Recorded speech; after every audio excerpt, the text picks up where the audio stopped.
So, si Awit Gamer.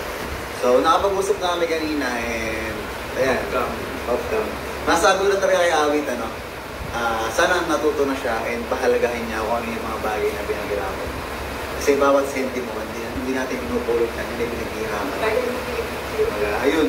So, tulad na pangako kay Awit, so bibigyan ko siya ng 20,000. Nungutang kasi sa akin, hindi ko siyang 4 times. So, sabi ko kasi kay Kuya, utangin ko na lang kasi nahiya na akong pahingi, ganun. Gusto ko yung paghihirapan ko rin yung utang. Pero sabi niya, hindi, bibigyan na lang kita.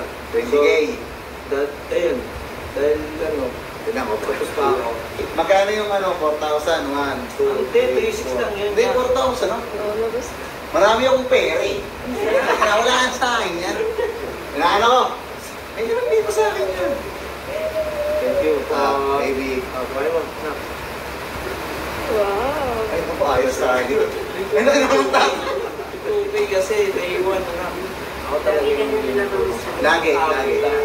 Promise siya. Dadali ko talaga.